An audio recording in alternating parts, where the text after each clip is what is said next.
O tema do nosso episódio de hoje é o que sustenta a performance. Chegar no topo é muito difícil, mas se manter nele é mais difícil ainda. E para isso, a gente convidou Jefferson Dias. Jeff é meu treinador e treinador de todo o time da MXP. Um cara que performa muito bem no asfalto, na trilha, nos 3 quilômetros, nos 100 quilômetros. Dá uma olhadinha no currículo dele. Primeiramente, quero te agradecer, Jeff. Obrigada por ter aceitado o convite. Eu que agradeço. Para mim é uma honra estar nesse primeiro episódio e tenho certeza que vai ser um grande sucesso aí. Que legal. Jeff é treinador de corrida de rua e de corrida de montanha, é ultramaratonista e sócio proprietário da MXP, onde ele treina atletas de diversos níveis, unindo a sua expertise teórica à sua experiência prática, que é gigante. Ao longo da sua trajetória, esteve presente em várias provas de corrida de rua e de montanha no Brasil e no exterior, com resultados muito expressivos. Na corrida de rua, ele conquistou diversos pódios, mas um grande destaque foi o 4º lugar que ele obteve na Maratona de Punta del Este. E no trail, bem, ali a lista é inúmera. Eu tive que selecionar algumas, Campeão da Indomit Costa Esmeralda 100 km, campeão da 100 100 km, campeão dos 80 km da Bryce Canyon, top 4 nos 100 km da UTMB Paraty, 2 vezes top 3 na La Mission 50 km, top 5 na La Mission 80 km e melhor brasileiro no CCC UTMB 2024, que é a prova rainha das ultramaratonas de montanha. Tem algumas marcas também que vale a pena a gente comentar aqui, porque elas são muito expressivas.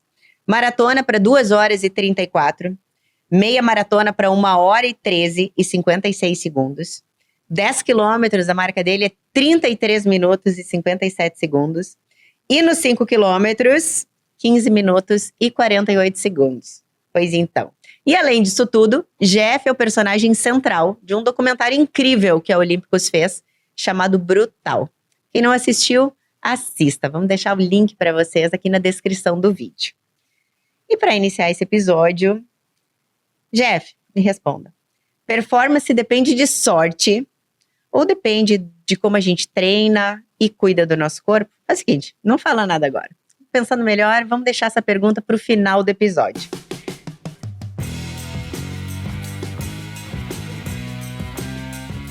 Sejam todos bem-vindos ao nosso podcast Performance Não é Sorte, em parceria com a Benflay, que comanda toda a estrutura aqui de áudio e vídeo. Esse podcast é um projeto itinerante. Toda essa primeira temporada acontece aqui, dentro da Fisioprime, um centro de excelência em fisioterapia. Mas a próxima temporada pode acontecer aí, dentro do seu espaço. Aproveita, deixa teu like e te inscreve no canal. E para iniciar esse papo, vamos falar do Jeff em alto rendimento. Eu quero saber como tu se mantém no topo aí por tantos anos. A gente vai conversar sobre isso. Deixa eu te perguntar, o que muda na cabeça quando tu chega num nível muito alto e precisa se manter nele?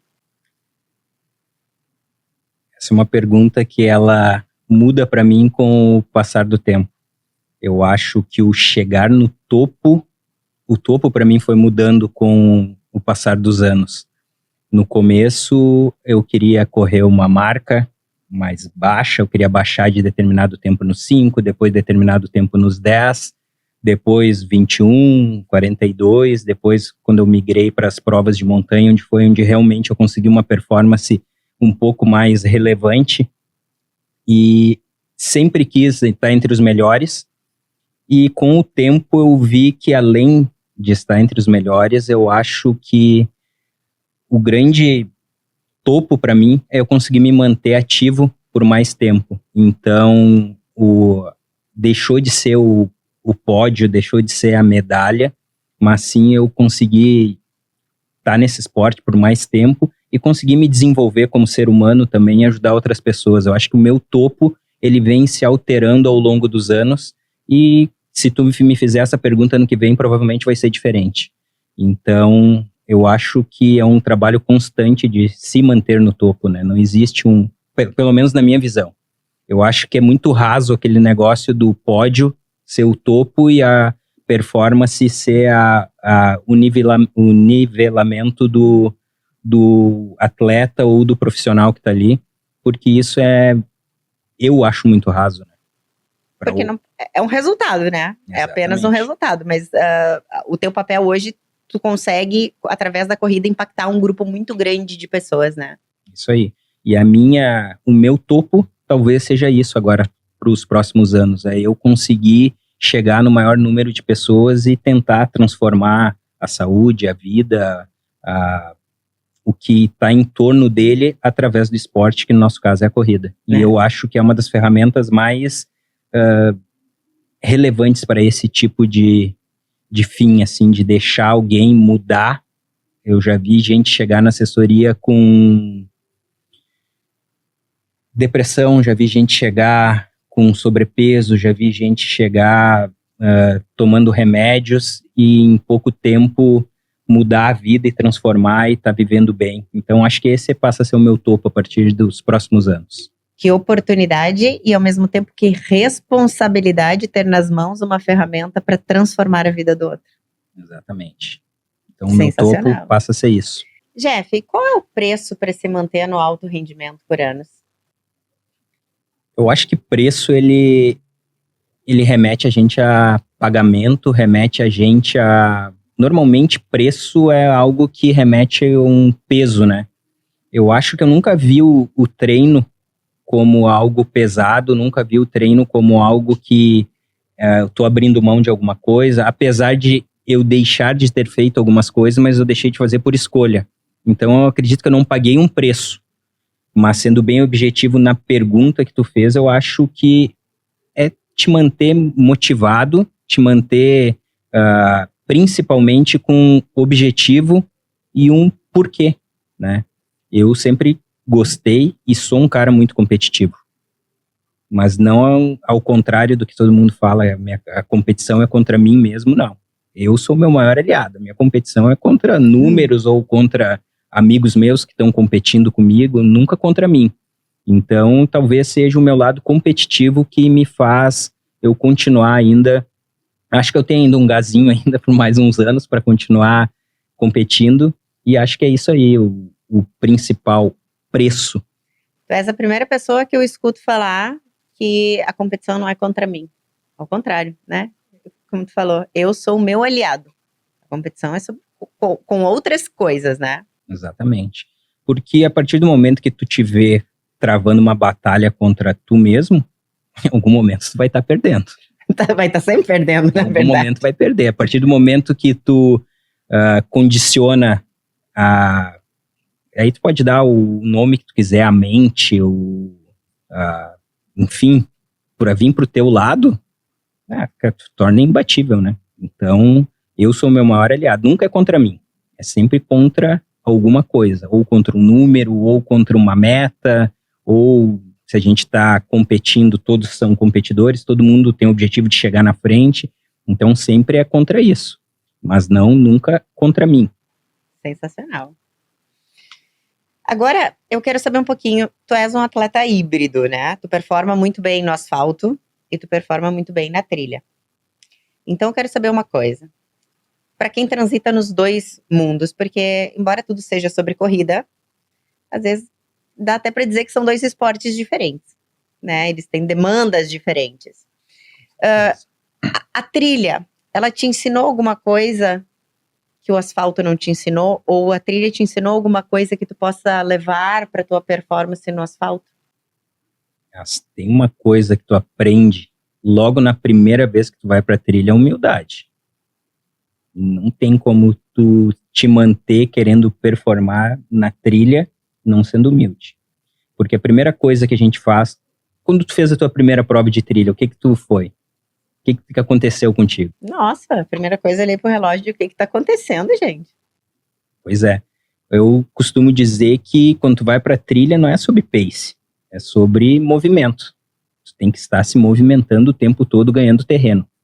Óbvio que a gente busca uma velocidade, que a referência é o pace, mas a trilha ela te ensina que o pace não é tudo, e principalmente é ser mais humilde ali. Vai fazer 10 quilômetros, dependendo da prova, para 1h30, 2 horas, 3 horas, 21, muito mais ainda. Então, eu acho que a gente chega do asfalto muito, não por mal talvez. Aí entra daqui a pouco uma má orientação ou uma empolgação de achar que e tu disseste uma coisa muito que eu concordo. Eu acho que são dois esportes diferentes, apesar de ser corrida, mas acontecem em terrenos diferentes, as demandas são diferentes.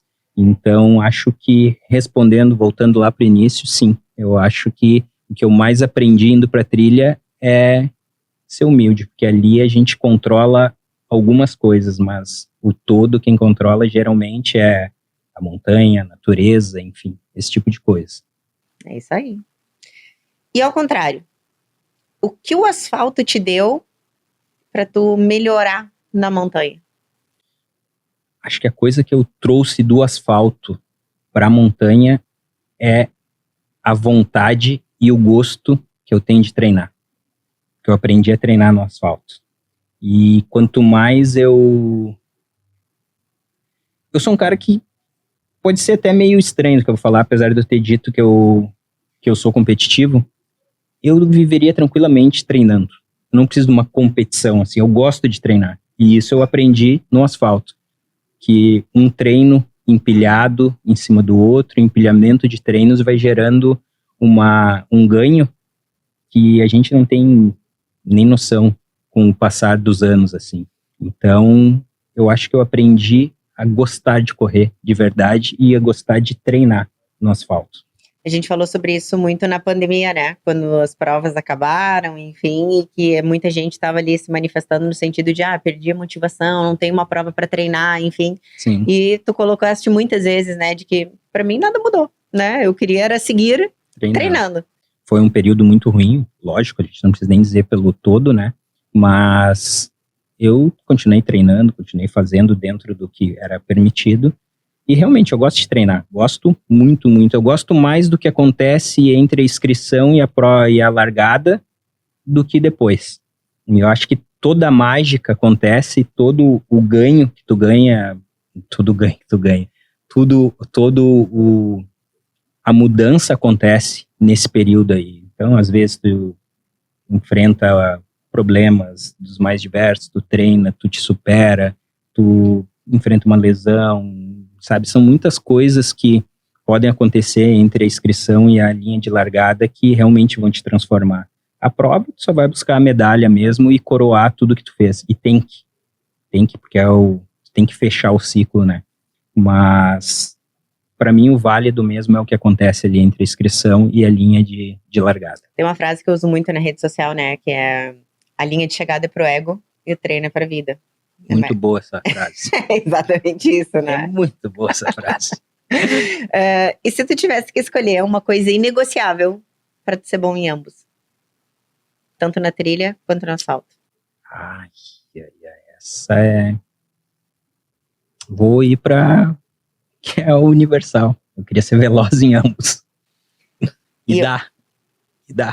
Tu é a prova disso, né? Performa muito bem em ambos.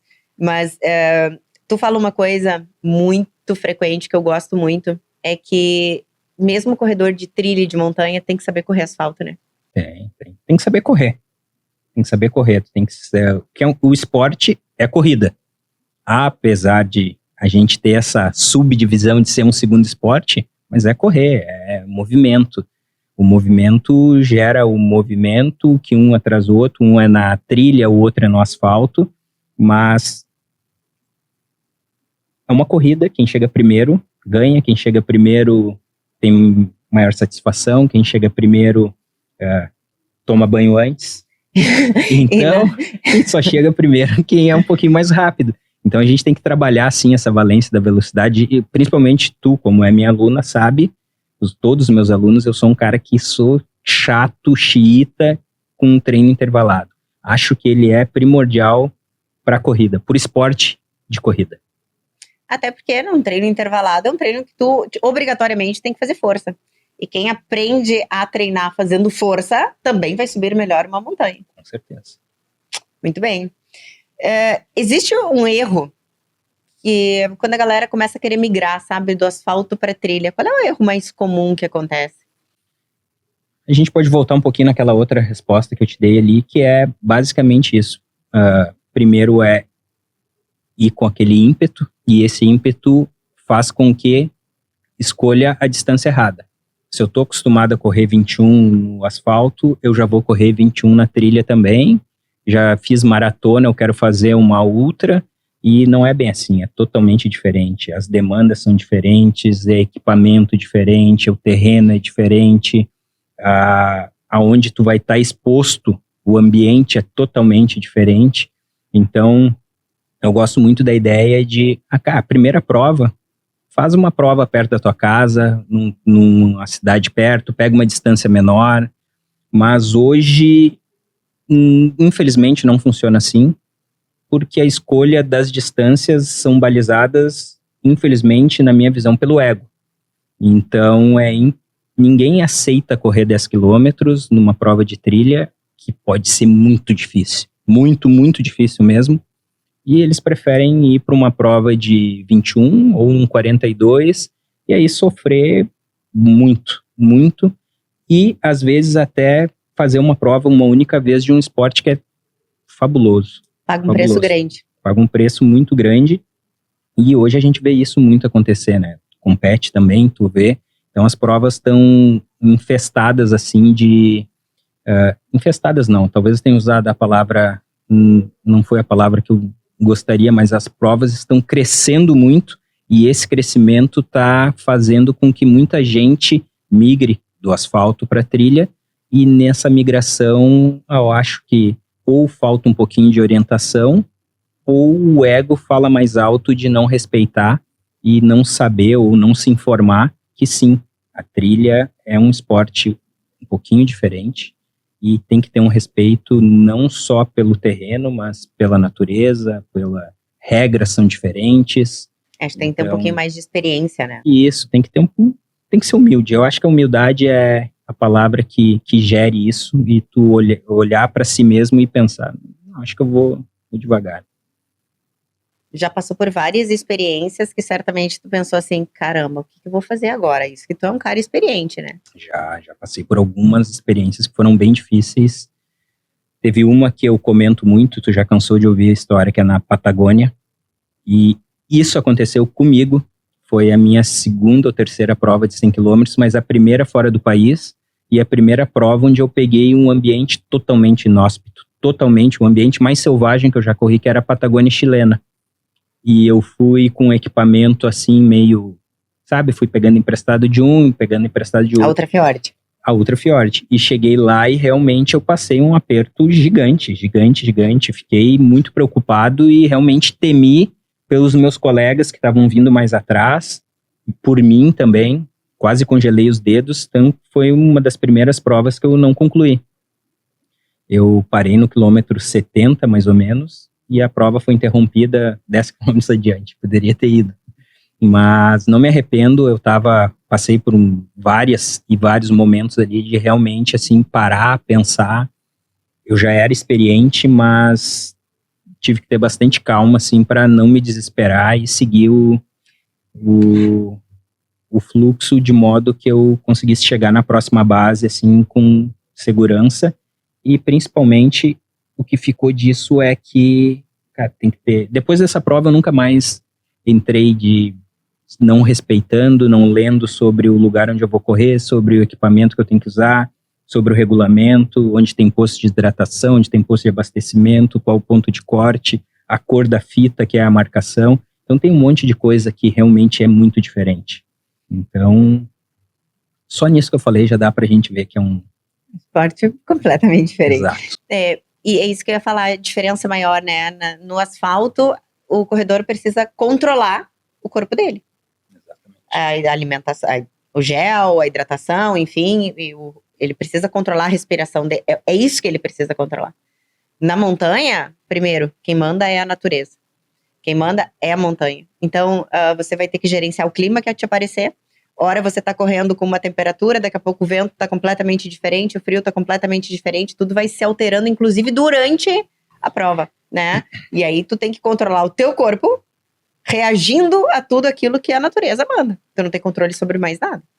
Perfeito, é isso aí. E vamos falar um pouquinho, então, já que estamos falando de provas, como você lida com a questão de frustração, controle, porque tem uma frase tua, que é uma frase que eu gosto muito, que a ultramaratona é feita para dar errado. Porque é óbvio, né? Conforme tu vai aumentando a distância, tu tá aumentando o teu tempo de exposição ali, tu tá levando o teu corpo mais perto do limite, então muita coisa pode acontecer, né? Vamos falar, então, especificamente mais sobre 100 quilômetros, embora tu já tenha feito várias provas grandes também, né? Teve alguma prova que tu diga assim, ó, essa prova foi injusta, eu entrei tão pronto pra ela, e alguma coisa aconteceu ali que não deu certo? Eu só vou voltar na frase.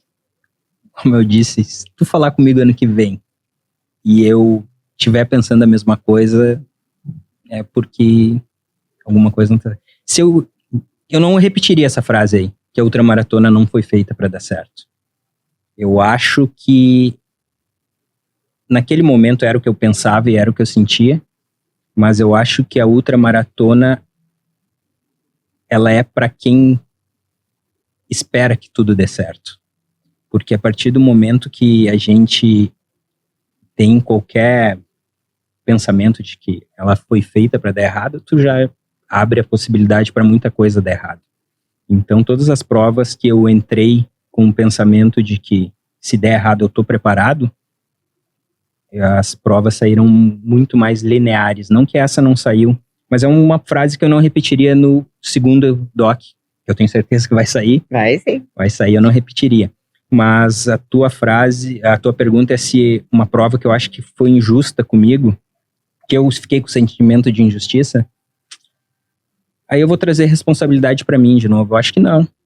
Acho que todas as vezes que eu não tive um resultado assim, que eu me senti, entre aspas, prejudicado, ou que eu me senti que eu poderia ter tido uma performance melhor, cara, foi tudo por responsabilidade minha, tudo coisas que eu deixei de ter cuidado, como, por exemplo, lanterna, ou falta de atenção, ou não ter treinado o meu estômago como deveria ter treinado, porque passei mal, tive desconforto gastrointestinal, ou porque faltou água, enfim. Eu acho que todas essas coisas está tudo dentro da alçada que a gente controla.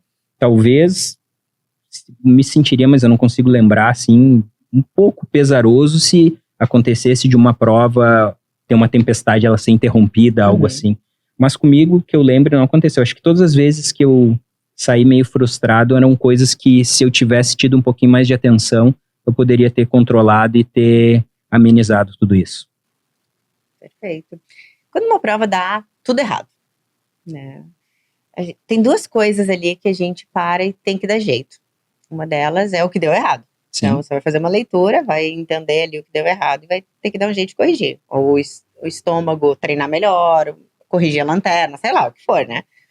Mas tem também toda a parte do emocional. Porque bate, né? Bate forte na gente. Sim. Para uma prova, a gente entrega meses. Então, quando tu termina uma prova que deu tudo errado, o que tu vai primeiro? Tu corrige o que deu errado? Tu vai direto no teu emocional? Como tu lida com o teu emocional? Como tu trabalha ele pra, não sei se nem seria aceitar, né? Ou, enfim. Uma prova que dá errado é ingresso grátis do que tu não pode fazer na próxima, né? Então tu já sabe. Óbvio que eu fico muito frustrado. Muito mesmo. Com o passar do tempo, eu tenho aceitado em ficar frustrado e realmente sentir isso. Antigamente eu era mais, sabe, era tudo muito mais, eu não sei se eu não sentia tanto. Hoje eu acho que pelo tamanho da dedicação, hoje a corrida, ela é minha profissão, e ela é parte de onde eu emprego muito tempo da minha vida. Então eu treino com o propósito de ter um resultado, seja ele qual for, e quando ele não sai, eu fico triste, eu fico numa bad, mas 24 horas, no outro dia, no primeiro treino, já ficou para trás. A partir que se eu volto a treinar 48 horas depois, A partir do momento que eu dou o primeiro passo, aquela prova ficou para trás e sim, eu faço um balanço de tudo o que deu errado e o que deu certo. Raramente eu não consegui identificar onde foi o ponto que eu negligenciei ou que eu deixei de prestar atenção. Porque, como eu disse também, voltando antes, todas as vezes que não deu certo foi algo que fugiu do meu controle. Estava tudo dentro das minhas, da área que eu podia controlar. Então, sim, exemplo, lanterna. Cara, aprendi que eu preciso ter uma lanterna boa. Quando eu tive uma lanterna boa, aprendi que eu preciso ter bateria boa. Então eu fui buscando, sabe, eu fui minimizando tudo que eu controlo para poder não passar mais por esses momentos. Se eu vou passar, não sei. Então não tenho como saber, como controlar, eu sei que eu estou preparado. Então, acho que é isso. Eu sou uma pessoa que tenho buscado muito melhorar, porque eu sou uma pessoa que eu me bato muito mais do que eu me acarinho. Ou seja, aquilo que eu conquisto meio que se esvazia muito mais rápido do que quando algo dá errado, que eu fico ali, mas por quê? Mas por quê? O que eu fiz? Como eu posso melhorar? Aquilo fica dentro de mim por mais tempo. Quando, na verdade, eu tô fazendo um trabalho muito forte para fazer o contrário, né? Eu preciso valorizar as minhas conquistas, né? Tem muita entrega por trás e eu preciso, sim, quando as coisas acontecem como tem que acontecer, também dizer assim, caramba, Thaís, você foi demais. Você consegue se alimentar da parte boa também? Porque teve muitas conquistas, muitas. Ou elas simplesmente também ficam para trás em 24 horas? Eu acho, é um achômetro, tá? Tu pode me corrigir se eu estiver errado.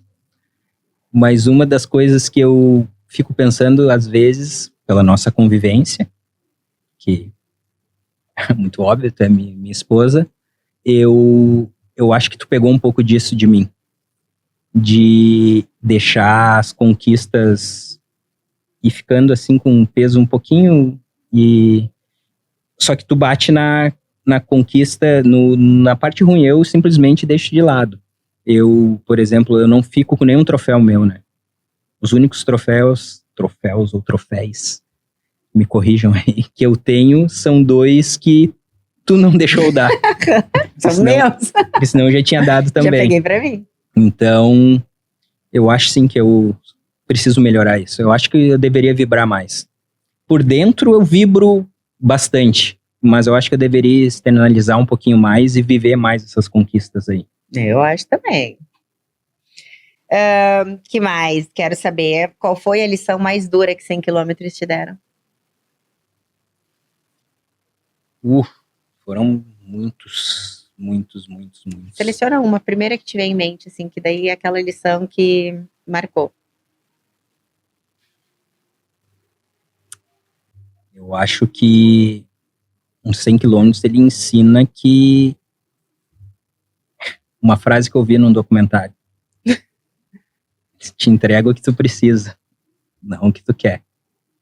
Então, eu nunca terminei uns 100 quilômetros sem ter algo que me mudasse, assim, tanto no meu jeito de treinar, como no meu jeito de ver a vida, e no meu jeito de prescrever treinos para meus alunos, no jeito de tratar os nossos meninos, no jeito de tratar as pessoas, porque ao longo, cara, são horas e horas, tu conversa com muita gente, tu ajuda muita gente, tu é ajudado, então não tem como tu sair a mesma pessoa, tu terminar uma prova sendo a mesma pessoa que tu começou. Pode parecer clichê para algumas pessoas, mas para quem vive o esporte de verdade, tenho certeza que vai ter uma visão, no mínimo, parecida com a minha, assim. Sempre a gente termina uma pessoa diferente. Eu super concordo com isso. Agora vamos falar do Jeff treinador, formador de corredores, né? Primeiro eu quero falar, tu é o teu próprio treinador. E isso eu acho uma coisa muito desafiadora, demais. Então, assim, tem toda a minha admiração por isso. O que é mais difícil, ser seu próprio treinador ou ser o seu próprio atleta? Eu sou o meu segundo treinador. Como assim? Porque eu só tive um treinador na vida, que foi um excelente treinador, foi o Rodrigo, com quem eu aprendi muita coisa mesmo, cara que eu sou extremamente grato por ter participado da minha formação. E depois que eu assumi o meu modo de treinar, trouxe muita coisa dele e acrescentei muita coisa minha que eu estudei, que eu implementei. E não é difícil me treinar, sinceramente, porque eu queria poder ter uma proximidade com todas as pessoas como eu tenho comigo, por óbvio. Então eu sei exatamente aonde eu aperto, onde eu tiro, quando eu tô cansado ou quando realmente eu tô com preguiça. Então, para a pessoa se treinar, por óbvio, ela tem que gostar de treinar e não pode ser aquela pessoa que não tem um conhecimento de si mesmo em relação à vontade e principalmente de realizar coisas, né? Porque eu nunca deixei de treinar por falta de vontade. Todas as vezes que eu não treinei foi porque realmente eu não podia. E, aliás, esse é o meu excesso, né? Eu treino, às vezes, em momentos que talvez, se eu tivesse um treinador, ele diria, segura. Sim. Talvez seja o único momento que eu sinto falta de ter alguém para me treinar, o cara para me frear em alguns momentos. Eu acho muito legal isso, que tu faz o que precisa ser feito, né? Tu não é o cara que negocia com a planilha. Tem que fazer, tem que fazer. E eu tenho planilha. Ou não goste. E eu tenho planilha. Eu tenho que ter a minha planilha. Eu não saio e faço o que eu da minha cabeça do dia, assim. Tu consegue diferenciar o que é não diria uma autossabotagem, né? Mas aquela sensação assim de tô cansado, acho que hoje não vou, com de fato estar cansado, ou aquela não estou com tanta vontade hoje, assim, de... Eu acho que eu não sei porque eu sempre vou. Eu sempre vou. Mesmo que eu não dormir bem, por exemplo, e seria mais prudente eu não ir treinar. Eu boto a minha roupa, boto meu tênis, nem que eu vou dar uma volta na quadra no dia que eu tenho treino, no horário do treino, eu tento fazer com que ele seja sagrado, assim. Eu saio, nem que seja para dar uma volta na quadra caminhando. Até porque isso treina a tua mente de que tu não negocia com o compromisso de treinar. Mesmo que teu corpo não esteja legal, tu faz de maneira diferente, mas tu não deixa de ir fazer. Não, meu horário é o meu horário, eu sempre... Óbvio que existem exceções, mas em regra, 99% das vezes eu sempre saio e sempre peco justamente pelo treinar às vezes quando eu deveria segurar um pouquinho, mas sempre com nada botando em risco minha saúde ou qualquer coisa nesse sentido. É excesso de vontade mesmo. E sobre treinar pessoas, né?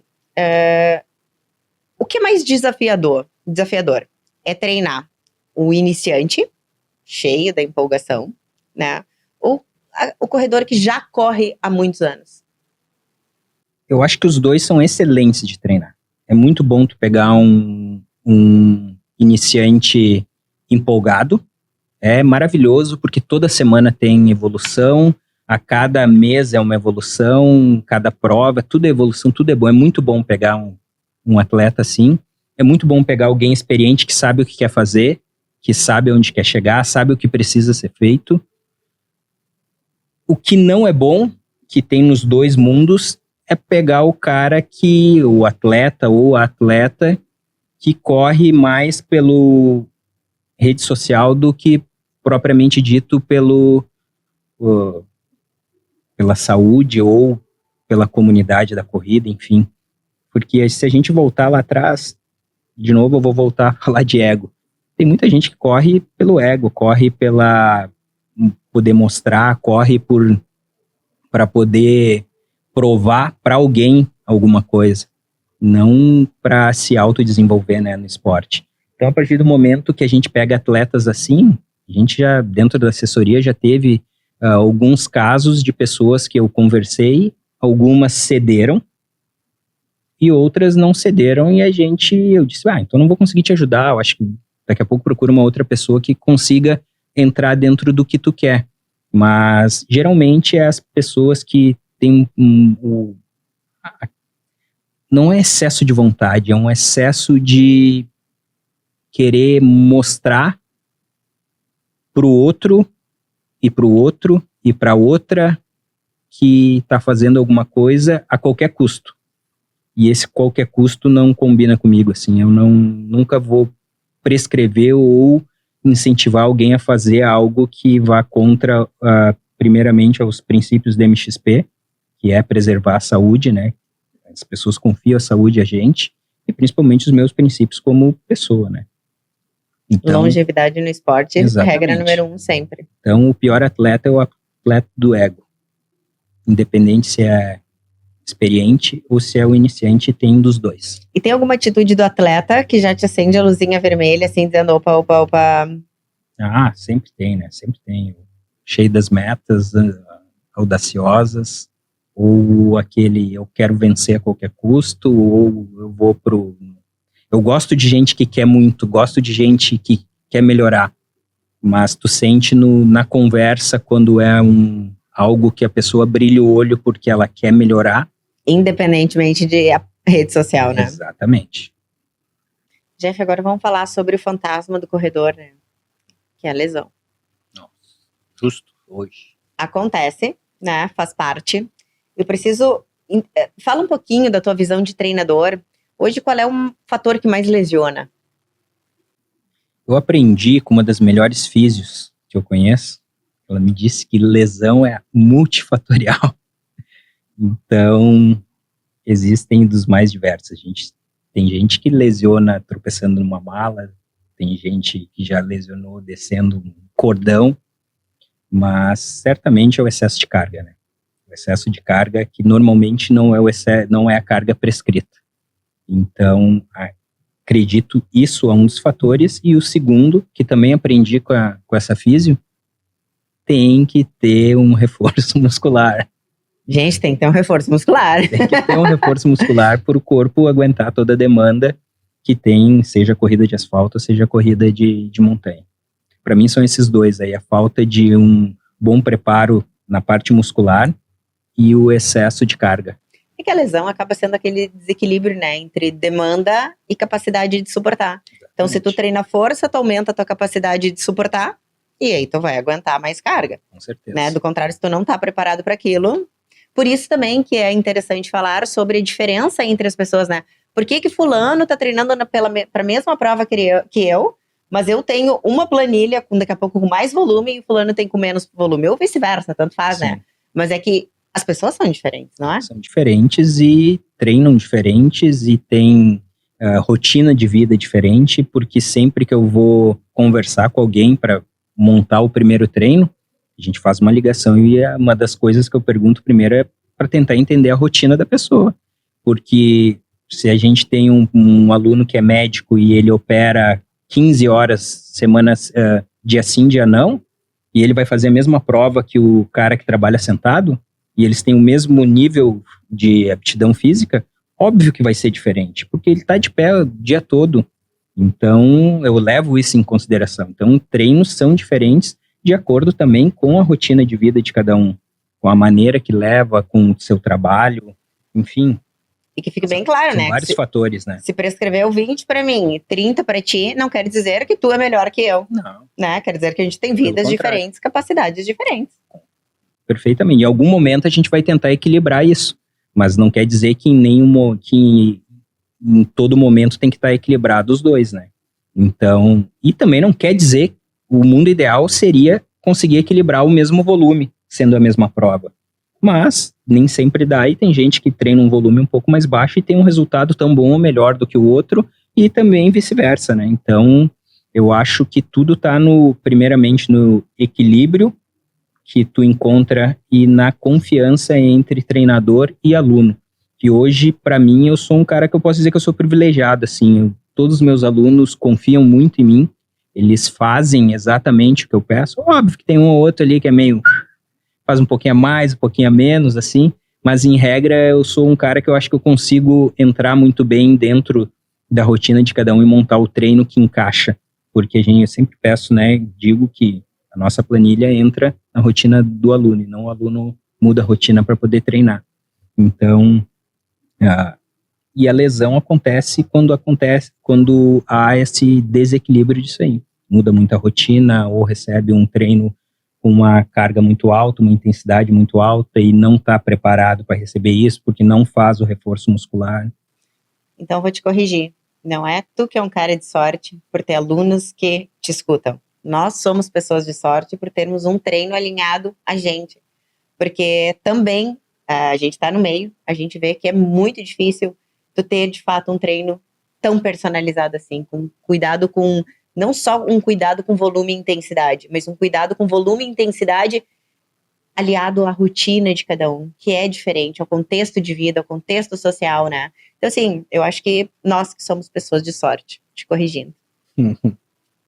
Jeff, agora vamos contar um pouquinho do que ninguém sabe. Jeff, meu treinador, tá? Conta aqui um pouquinho pra galera, e assim, não precisa ter piedade, pode ser bem Não terei. honesto, não terá. Não terei. Pode ficar tranquilo.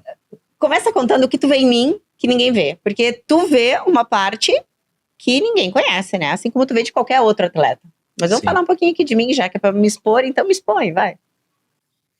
Eu acho que tu é das pessoas que eu treino a mais, uma das mais, para não dizer a mais, disciplinada, sem dúvida alguma. Sem dúvida alguma. Tem que fazer. Tem que fazer, tem que fazer. E eu sou mais forte ou mais frágil do que eu pareço? Depende. Onde a gente vai entrar? Do lado só do esporte Tu ou que pro manda? lado... Não? Eu acho que no esporte tu é muito mais forte do que tu parece. E ao mesmo tempo tu é uma doçura, assim, bem... Na vida um pouquinho mais do que pareço. Exatamente. E me diz uma coisa, onde eu mais me saboto? Porque sim, eu sei que eu me saboto.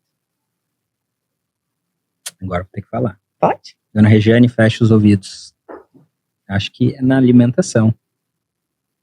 E eu sou esforçada para não fazer E isso, né? melhorou muito, melhorou muito. Desde que a gente convive, é uma mudança, nossa, mas ainda tinha que mudar mais. Ainda Eu tá sempre quero baixo. mais. Ainda tá abaixo do esperado. Tá baixo. Falando em mudança, qual é a mudança que você viu, minha maior mudança ao longo dos anos? A gente convive já há um bocado de anos. Sim. Eu acho que essa mudança está acontecendo aos poucos, assim, que era a mudança que eu mais gostaria e a que eu mais bati, eu acho, desde que a gente se conhece, que é fazer tu acreditar no que tu é capaz de fazer e acreditar em ti mesmo, porque tu tem treinos excelentes, tu te prepara com excelência, tu faz tudo que está no teu alcance. E não estou falando só de números, porque os números são excepcionais, mas eu acho que tem e já está começando, e a última prova foi, dá pra gente ver isso, que é acreditar que tu consegue, acreditar que tu pode, e principalmente ser mais ousada, sabe? E acreditar de verdade, tu tem tudo dentro de ti. Tudo, absolutamente tudo. Então, o meu maior trabalho, entre aspas, contigo é fazer tu acreditar em tudo que tu tem aí dentro. E é bastante. Tu te esforça, né? Ai, gente, que difícil isso, hein? Quando eu te digo que eu tô cansada, tipo, nossa, tem esse treino aqui, mas tô cansada. Eu acho que eu não vou dar conta dele. Tu acha que o teu entendimento é de que eu esteja cansada ou de que eu tô criando desculpa? Não, sem dúvida, porque tu tá cansado. Porque Eu também sou um mini Jeff. tu treina e fica braba ainda quando eu peço pra não fazer. Não, vamos tirar o pé. Vamos tirar o pé. Deixa eu só fazer um parênteses. Como tu é a pessoa mais próxima de mim, a gente, por óbvio, eu testo muita coisa em ti. Por óbvio, muita coisa dá certo, e eu já vi que algumas coisas não davam. Então já teve provas, uma ou outra que tu chegou um pouquinho mais cansada, teve provas que tu chegou muito descansada, e aí a gente achou o ponto. E aí e esse ponto às vezes não é o ponto que tu quer, que é o ponto de tu gosta de treinar muito. Uhum. E agora tu tá numa fase que tu precisa treinar menos. Então, esse é o ponto que realmente tu... Mas eu sou uma boa cumpridora de planilha, não te questiono. Não, excelente, excelente. Tá ali. Não mais. Às vezes eu dou uma... bem que podia, né? Não pode, tá, acabou o assunto. Exatamente. E me diz uma coisa, qual é a minha maior qualidade e a minha maior falha como atleta? a maior qualidade, sem dúvida alguma, é a de ir. Tu vai, tu não é de não ir. Independente do que tiver para vir, do que tem pela frente, tu vai. Tu nunca te esconde ou tu deixa de fazer qualquer coisa. E aí entra o que tu precisa melhorar. Precisa acreditar que tu pode. Porque às vezes tu vai, mas tu vai daquele jeitinho assim, meio, eu tô indo, mas tô para trás. Tá indo assim com esse corpo mais para trás. Então eu acho que tu tá entrando num processo de realmente mudar um pouquinho a maneira de se enxergar e principalmente de saber que tem vezes que não vai dar, mas a grande maioria das vezes vai dar. Porque tem muito espaço aí dentro para uma melhora grande e muito espaço de coisas que tu não botou para fora ainda. Então, acho que daqui, o que se eu pudesse te falar alguma coisa é bota para fora, acredita mais. Aguardem cenas dos próximos capítulos. Jeff, para encerrar esse episódio, vamos fazer um bate-volta, um jogo rápido, tá?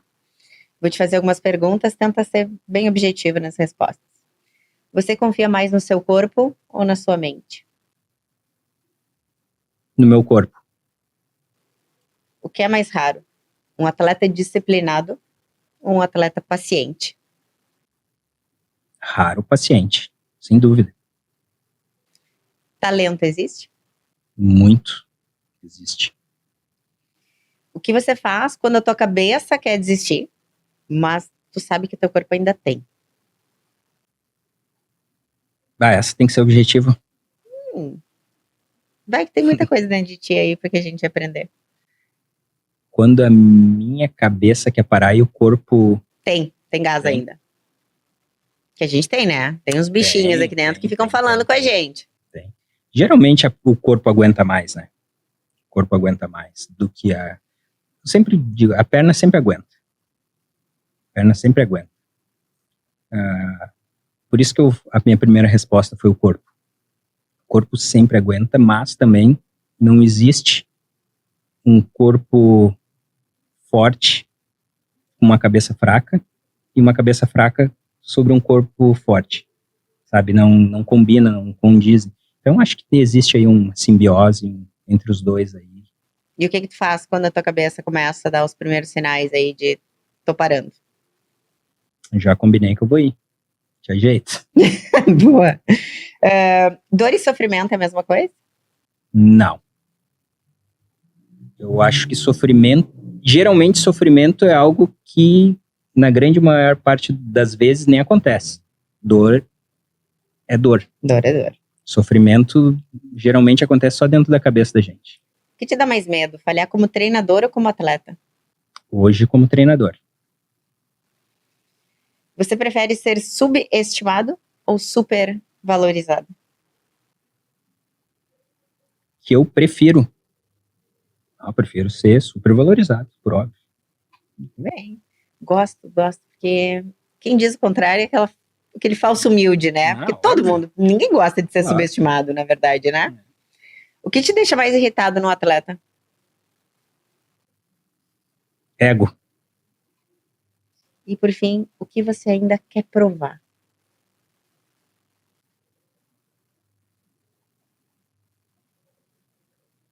Que eu quero provar. Cara, não sei. Isso é um cara bem resolvido. Não sei te dar essa resposta. Muito bem. E agora, então, vamos voltar para aquela pergunta lá do início.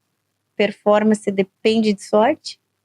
Ou depende da forma como a gente treina, cuida e prepara o nosso corpo? Eu acho que performance... A sorte encontra a performance quando está bem treinado.